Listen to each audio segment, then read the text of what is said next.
نحمدہ و نصلی و نسلم علی رسولہ الکریم۔ ناظرین کرام، نماز کے متعلقات میں ایک پہلا حصہ ہم نے پیش کیا اور کچھ مسائل وہ آج ہم گفتگو کریں گے۔ نماز کے فرائض اور واجبات بیان کرنے کے بعد نماز کی جو ہے وہ ایسے وہ مسائل کہ جن سے نماز ٹوٹ جاتی ہے یا نماز کے اندر کوئی چیزیں سنت کا درجہ رکھتی ہیں، جس کو سنن نماز کہا جاتا ہے۔ ناظرین کرام، آپ سب جانتے ہیں کہ نماز اللہ کا بڑا حکم ہے اور دن اور رات کے اندر 5 نمازیں ہم پر فرض کی گئی ہیں، جن میں فجر ہے، ظہر ہے، عصر ہے، مغرب ہے، عشاء ہے۔ فجر کی نماز سبحان اللہ کتنا بڑا انعام ہے اور کتنی مختصر نماز ہے کہ صرف فجر کی نماز کے اندر فرضوں کی شکل میں 2 رکعتیں اور 2 رکعتیں سنتوں کی شکل میں دی گئی۔ فجر کی سنتوں کے متعلق آپ اکثر حضرات سنتے رہتے ہیں، نبی کریم صلی اللہ تعالی وسلم نے کتنی تاکید فرمائی۔ حدیث پاک کا خلاصہ ہے کہ اگر تمہیں اس بات کا خوف ہو کہ تمہیں گھوڑے اپنے پاؤں کے تلے رون دیں گے تو پھر بھی سنتیں فجر کی نہ چھوڑو۔ اور فرمایا کہ وہ امیر آدمی مالدار وہ نہیں ہے، امیر وہ نہیں ہے جس کے پاس دنیا کی دولت ہے، ساری دنیا کی بادشاہی ہو، ساری دنیا کے خزانوں کا مالک ہو۔ ایک طرف وہ ہے اور ایک طرف وہ آدمی ہے کہ جس کے پاس کچھ بھی نہیں ہے لیکن وہ فجر کی سنتیں پڑھتا ہے، تو فرمایا یہ امیر ہے۔ اور پھر فرمایا کہ دنیا اور ما فیہا، دنیا کی ساری نعمتیں، سارے خزانے، ان سب سے بہتر جو ہے وہ فجر کی 2 سنتیں ہیں۔ اور پھر ایک فطرت انسانی بھی، عقل کے اندر بھی یہ بات آتی ہے کہ فجر میں چونکہ رات کا اندھیرا چھٹ رہا ہوتا ہے، رات ختم ہو رہی ہوتی ہے اور دن کا اجالا طلوع ہو رہا ہوتا ہے، ایک نیا دن کا آغاز ہو رہا ہوتا ہے، ہم نیند سے بیدار ہوتے ہیں، یعنی موت سے حیات میں آتے ہیں، تو فجر کی نماز جو آدمی پڑھتا ہے، فجر کی سنتیں پڑھتا ہے، فرض کرتا ہے، اور جو اپنے آغاز میں ہی اپنے مولا کو راضی کر لیتا ہے، مولا سے رابطہ کر لیتا ہے، مولا سے مانگ لیتا ہے، اللہ اس کے سارے مسائل کا ذمہ دار بن جاتا ہے۔ اور سب سے پہلا جو دنیا کا سب سے بڑا جو انعام ہے نماز کے اوپر، وہ یہ ہے کہ رزق کی تنگی مٹا دی جاتی ہے۔ تو آج کل تو یہی سب سے بڑی پریشانی، ہر ایک رزق کے لیے پریشان ہے۔ تو اللہ کا نماز کے اوپر وعدہ ہے، اور صبح کے وقت میں چونکہ رزق تقسیم ہوتا ہے، ہماری بدقسمتی ہے کہ آج ہماری اکثریت جو ہے وہ جب اللہ رزق تقسیم کر رہے ہوتے ہیں تو ہم سوئے ہوتے ہیں اور پھر روتے ہیں کہ جناب رزق کے اندر برکت نہیں ہے، رزق کے اندر برکت نہیں ہے، رزق نہیں پورا ہو رہا، ضروریات پوری نہیں ہو رہی۔ بھئی جب تقسیم ہو رہا تھا، جب اللہ تقسیم کر رہے تھے، اس وقت ہم نے تو اللہ سے لیا ہی نہیں۔ تو بہت بڑی نعمت ہے نماز کا، فجر کی نماز کا ادا کر لینا۔ تو ناظرین کرام، نماز کے مفسدات کا ذکر کرنا مقصود تھا کہ کون سے وہ عمل ہیں کہ جس سے نماز ٹوٹ جاتی ہے۔ تو فرمایا اللہ اکبر، 11 اور 12 ایسے عمل ہیں کہ جن سے نماز کے فاسد ہونے کا حکم لاگو ہوتا ہے۔ اگر ان میں سے کوئی ایک عمل ہو جائے تو نماز ٹوٹ جاتی ہے، جن میں سب سے پہلے جو چیز ہے کہ نماز کے اندر کسی بھی قسم کی بات کرنا، کیونکہ بنیادی طور پر بات کا جو تعلق ہے، بات ہمیشہ کسی انسان سے کی جاتی ہے، سامنے آنے والے انسان سے کی جاتی ہے، یا آج کل موبائل کا دورہ ہے، موبائل پر گفتگو ہوگی۔ تو بات کرنا یعنی کسی انسان کے ساتھ تعلق جوڑنا، ناطہ جوڑنا، اپنا کنیکٹ کرنا، یہ گویا کہ نماز تو تھا ہی اللہ کے ساتھ رابطہ کرنے کا نام۔ نماز میں تو آپ نے اللہ کے ساتھ تعلق قائم کیا تھا، اور جب آپ نے نماز کے اندر اللہ سے تعلق توڑ کر بندوں کے ساتھ بات شروع کر دی تو وہ تو ختم ہو گیا رابطہ۔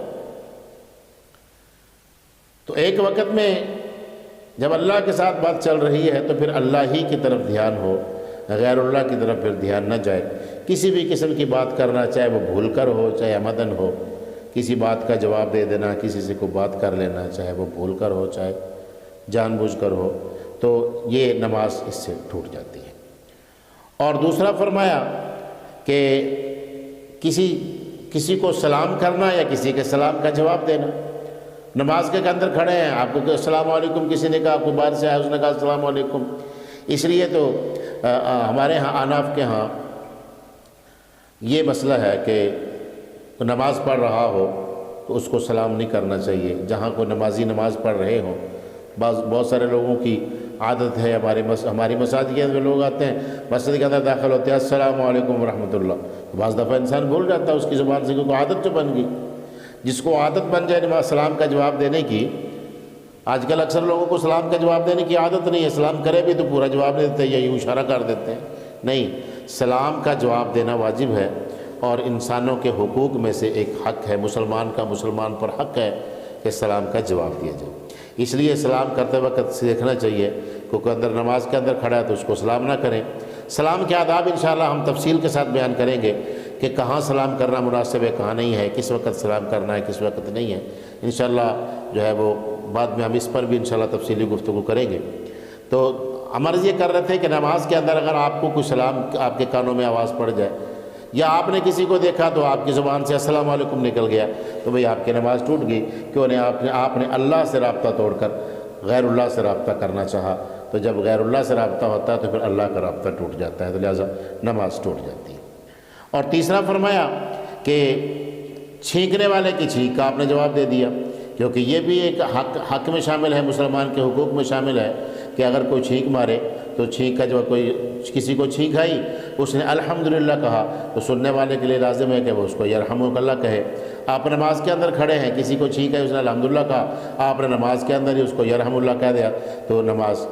ٹوٹ جائے گی۔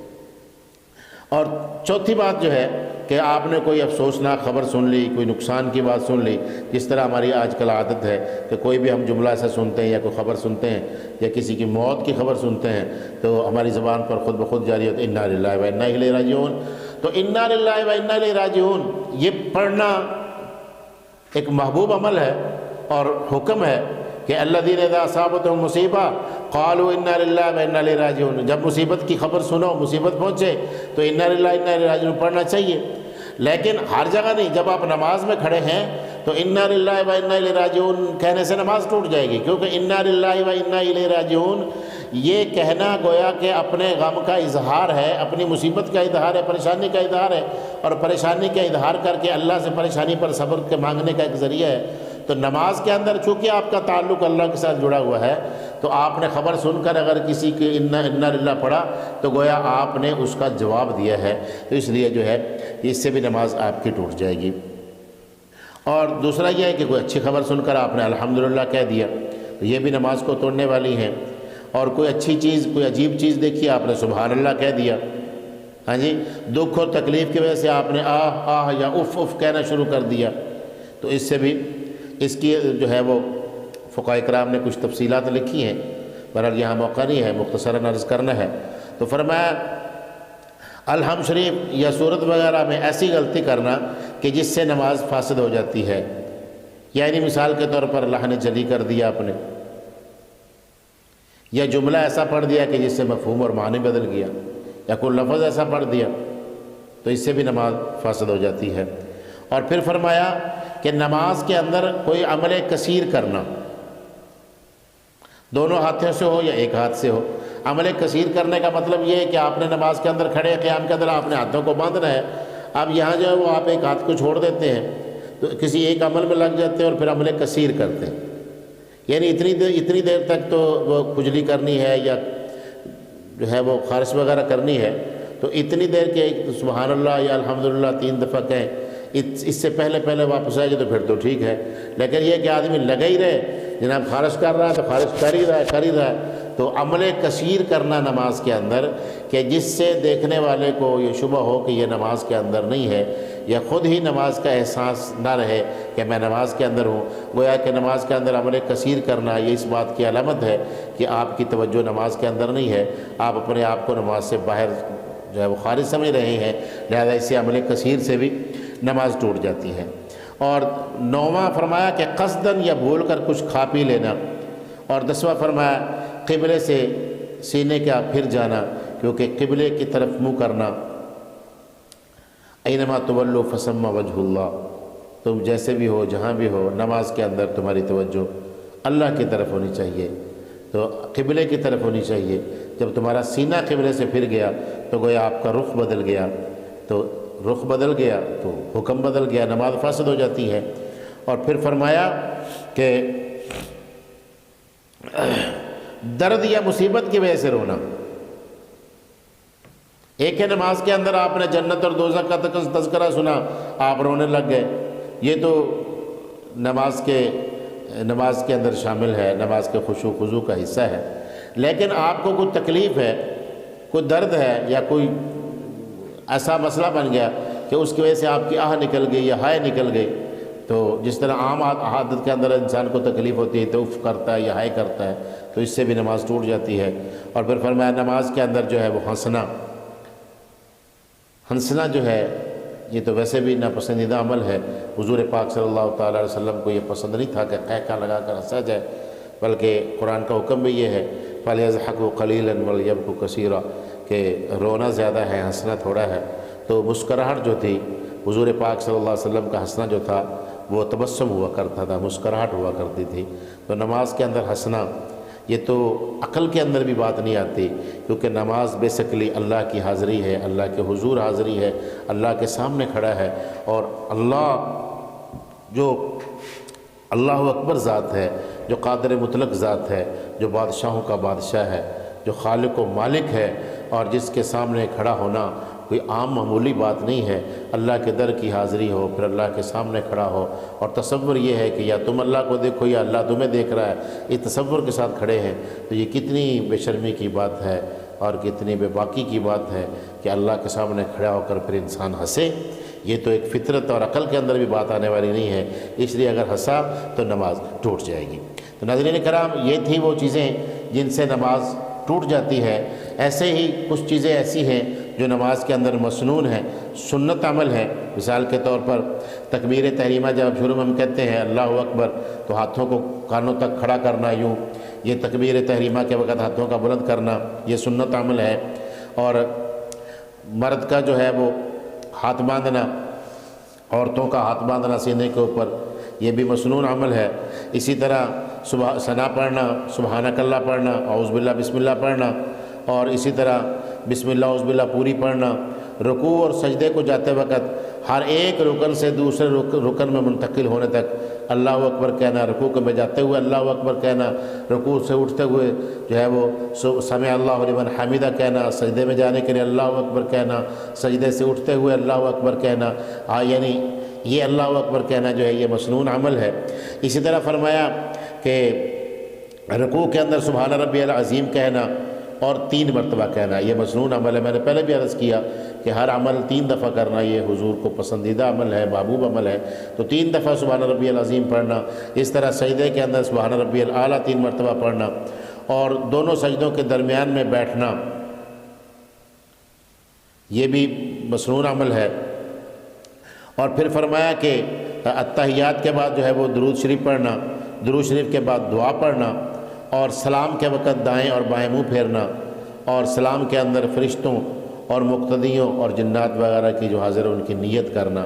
یہ جو ہے وہ مسنون ہے، یہ نماز کی سنتیں ہیں۔ ناظرین کرام، یہ ہمارا مقصد تھا، نماز کے فرائض سے آگاہ کرنا، نماز کے واجبات سے آگاہ کرنا، پھر نماز کے مفتضیٰ سے آگاہ کرنا۔ یہ اکثر حضرات کو پتہ ہے، بہت سارے ایسے جن کو نہیں پتہ۔ ناظرین کرام، اگر ان کو یاد کر لیا جائے مختصراً، اور یہ لکھی بھی مل جاتی ہیں مختصراً، کتابچے کی شکل میں بھی مل جاتی ہیں، تو یہ مسلمان ہیں، ہمارے اوپر ایسا علم حاصل کرنا ضروری اور فرض ہے۔ اس لیے امید ہے کہ آپ کو یہ ہماری کاوش جی پسند آئیں گی، اور ہم بھی امید کرتے ہیں کہ آپ ہماری ان ویڈیوز کو آگے جو ہے وہ شیئر کریں گے، اس کو لائک کریں گے، اور آپ اس ہمارے چینل کو سبسکرائب بھی کریں گے۔ دعا ہے کہ اللہ پاک مجھے اور آپ کو عمل کی توفیق نصیب فرمائے اور 5 وقت کا نمازی